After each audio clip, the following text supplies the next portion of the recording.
Hi friends, welcome to our channel Ammi Chutney.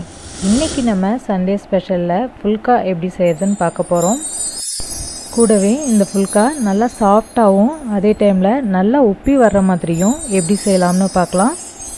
அதுக்கு முன்னாடி நம்மளோட அம்மி சட்னி சேனலை தொடர்ந்து பார்க்கறதுக்கு சேனலை சப்ஸ்கிரைப் பண்ணிடுங்க. இப்போ புல்கா செய்யறதுக்கு 1 கப் அளவுக்கு கோதுமை மாவை பிசையறதுக்கு வசதியா ஒரு பெரிய பவுல்ல மாத்திருக்கேன். இதில் தேவையான அளவுக்கு உப்பு சேர்த்து நல்லா கலந்து விட்டுட்டு அதுக்கப்புறம் மாவில் கொஞ்சம் கொஞ்சமாக தண்ணி சேர்த்து நல்லா மிக்ஸ் பண்ணிடலாம்.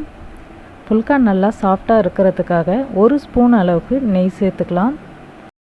நெய்க்கு பதிலாக காய்ச்சின பால் இல்லைன்னா வார்ம் வாட்டர் சேர்த்து இது மாதிரி நல்லா சாஃப்டாக பிசைஞ்சு வச்சுக்கலாம். இப்போ நமக்கு மாவு ரெடி ஆயிடுச்சு.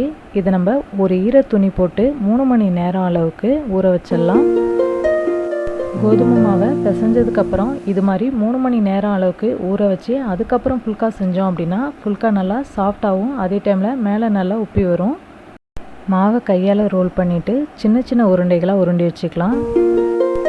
இப்போ உருண்டின மாவை சப்பாத்தி கட்டையில் வச்சு ரொம்ப திக்காக தீத்தாமல் சப்பாத்திக்கு தீத்துறதை விட கொஞ்சம் மெலிசாக தீத்திக்கலாம்.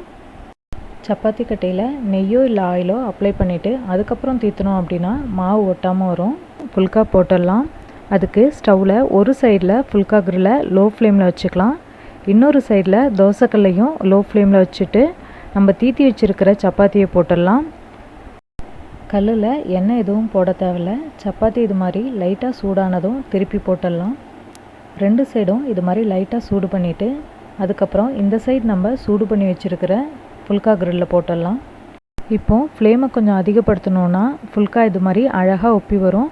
அப்போ நம்ம கிரில்லை மேலே தூக்கிட்டு கையால் புல்காவை திருப்பி போட்டு அது வெந்ததுக்கப்புறமா எடுத்துடலாம். புல்காவை கையால் எடுக்காமல் ஈஸியாக இன்னொரு மெத்தடில் எப்படி செய்கிறதுன்னு பார்க்கலாம்.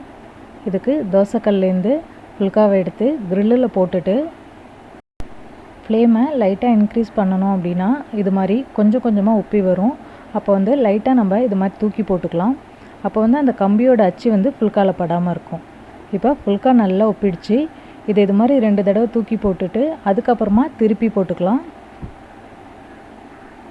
பாருங்கள், இப்போ இந்த சைடு கம்பியோட அச்சு இல்லாமல் அழகாக இருக்குது. அதே டைமில் நம்ம கையாலையும் எடுக்க தேவையில்ல. இப்போ 2 சைடும் புல்கா வெந்துடுச்சு, எடுத்துடலாம். புல்காவை இது மாதிரி எடுக்க பழகிட்டோம் அப்படின்னா ரொம்பவே ஈஸி. புல்காவை இது மாதிரி நம்ம அப்பளம் எடுக்கிறதாலையும் எடுத்துக்கலாம். நம்ம போடுற எல்லா புல்காவும் உப்பி வராது. அதுக்கு என்ன ரீசன்னு பார்க்கலாம்.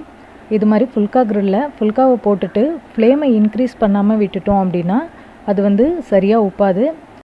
இன்றைக்கி நம்ம சண்டே ஸ்பெஷலில் சாஃப்டான புல்கா எப்படி செய்கிறதுன்னு பார்த்தோம். இது உங்கள் எல்லாருக்கும் பிடிச்சிருக்குன்னு நம்புகிறேன். நெக்ஸ்ட்டு சண்டேவும் இது மாதிரி நல்ல ஒரு ரெசிபியோடு நம்ம மீட் பண்ணலாம். இந்த வீடியோவை மறக்காமல் லைக் பண்ணி எங்களை சப்போர்ட் பண்ணுங்கள். வீடியோவை உங்கள் ஃப்ரெண்ட்ஸ்க்கெலாம் ஷேர் பண்ணுங்கள். தேங்க்யூ.